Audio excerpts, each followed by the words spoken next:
Yeah. It's hard to leave a 9 to 5 job, especially when you got the health insurance benefits. You know what I'm saying? Then you got your 401k, the match and all of that. Then you know that you got that stable income coming every first and the 15th, 10th and the 25th, however it works for you. It's hard. It's really hard to leave the stability of knowing you're going to get paid no matter what.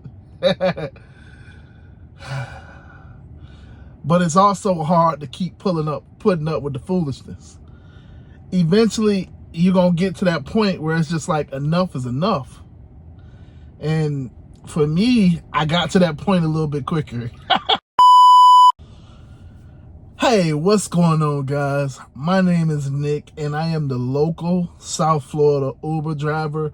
I'm local just because you never really know where I'm going to be in the next couple days, months, years.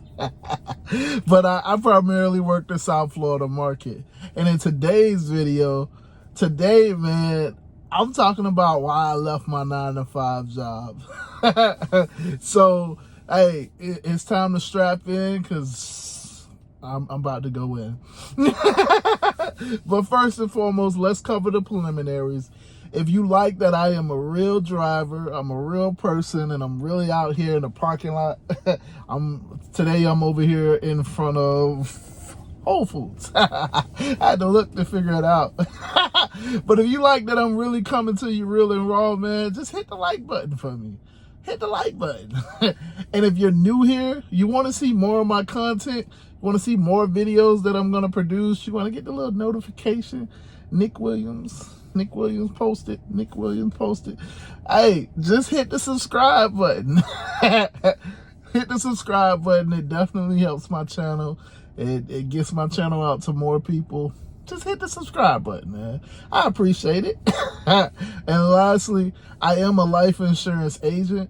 All that means is that, listen, I can help you do the things that you're trying to get to. I can help you achieve the goals that you want to get to. I can help you protect your family should something happen.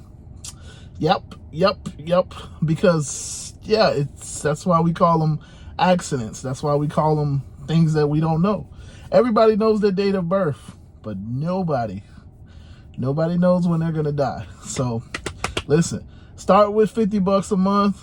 It's a 5-minute call. It's all it takes, and I can figure out something for you. Look, that's it. Now that we done covered the preliminaries. Hey, somebody write in the comments, finally. Hey, but so since we done covered the preliminaries, let's get into it, man. So I've told you guys this before in other videos.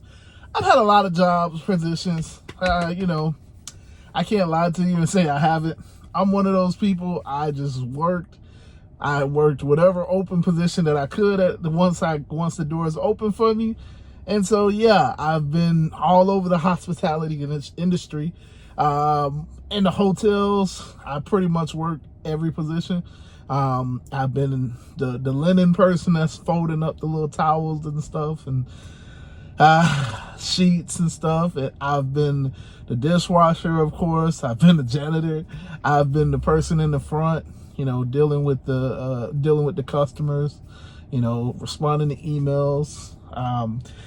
Back in the day, I used to be the person that had to make sure that so like if you make the reservation on Expedia, right? Expedia then transfers that reservation or that booking to the system that the hotel uses. And back in the day, I used to be the person that had to go through and make sure that it reconciled. So like you put this booking over here on Expedia, and like that, what happened is a lot of times people would do it on Expedia, but it wouldn't come over to the system that the hotel used. So people would show up like, hey, so I'm ready to check in. And then I would have to be like, check into what? Where you checking in at? Because I don't see your name here. And it's like, no, I've put in the reservation like weeks ago, months ago. Yeah. So today's the day. I got the alerts. This is my reservation code. And it's like, yeah. So, yeah.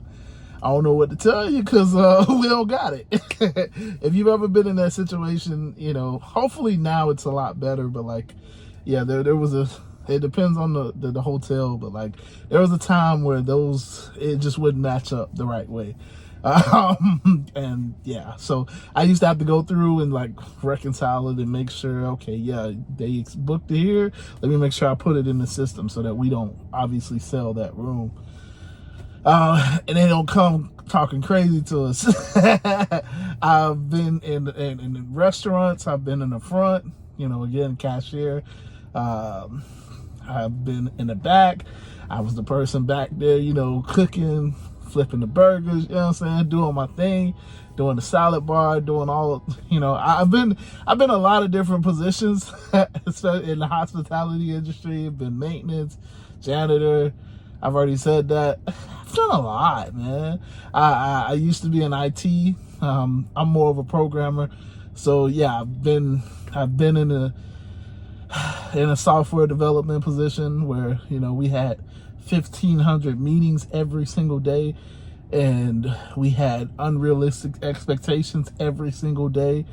And yeah, it was just like, how do you expect me to do work when every time I try to sit down to do work, we got another meeting, and then another meeting for that meeting that we just had? Like, So I'm supposed to do my job, but I got all 15 of these meetings that I got to go to. It's just like, this is dumb.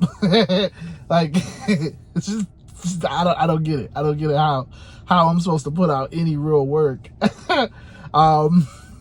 Yeah, I've been in a lot of different positions, let's just say the least. Of course, fast food and all of that stuff. I've been in a lot of positions.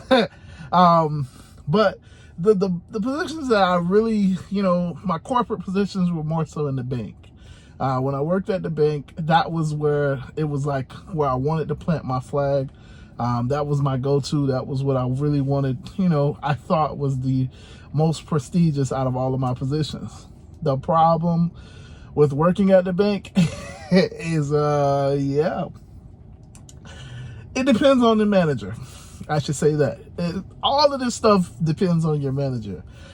You can have a great position, but if you got a horrible manager, it just makes it so hard to do what you were hired to do, what you obviously are qualified to do, what they obviously entrusted you to do. It's just hard to do it when you have a bad manager. And yeah, let me just say, at the bank, I definitely had a bad manager. I had a manager that just, it's weird because it's like the manager that I had, he started off in my same position. But it was just like, he just felt like he was better than me. And I mean, I'm cool because I'm getting paid. I'm cool because, you know what I'm saying? I got to pay my bills. It was stable. It's a prestigious position. But it always comes to be a time where it's just like, enough is enough, man. And it was just like, at that time, I was just going through so much. And then I got to come to work and deal with the foolishness that my manager and my team is giving me. It's just like, what's going on here, man? So I'm not gonna lie. Yeah, it just became enough. And when I left that job, it was just what really made me want to leave the job. Yeah, I know everybody's gonna say you had the benefits, you had the stock options and all of that. What made me leave that job was understanding that I could do bad all by myself, man. I'm gonna be honest. I could do bad all by myself. I don't need to work for somebody to do bad, to be in a bad situation, in a bad environment. And a lot of times it's about your mental health. Like, trust me, I understand. When you got bills, when you got money coming in and it's steady, and this is how you kind of work your life around, it's hard to just walk away from something, take a risk, quote unquote, walk away from these benefits, these great benefits that everybody talks about. But at the end of the day, you got to think about your mental health. Like, how are you mentally? If you going into work and it's like you dreaded it, like you got to play gospel music, or you got to play some pump up music to get yourself right, or you got to always stop at Starbucks or Dunkin' Donuts so that you can pump yourself up, or you got this little routine that you do, you got to walk around the building or something. Like, this is something stupid that you always got to do before you go inside, because you just know the environment that you're walking into. I know the money is good, but I'm gonna be the first to tell you, your mental health is way more important. Way more important. It just is what it is. And for me, that's what it came down to. It was a great job, prestigious job, super important, but it's just, that's what it is. It's a job. And, life goes on.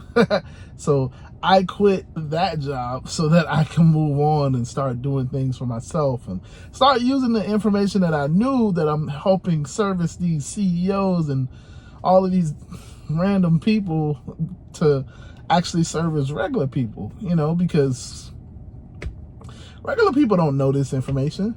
A lot of the stuff that I talk about in these videos, regular people don't understand that. You know what I'm saying? Like, if you're not taught it, or if you don't have somebody that's like really like, hey, this is the game, this is what a business is, like, you just don't know. A lot of people just learn by mistakes and never know. So, but yeah, with that being said, man, I feel like now I'm starting to ramble, so I'm gonna cut the video here. But yeah, man, if you got any questions, just leave them in the comments, man. But yeah, with that being said, I'm out of here. Deuces.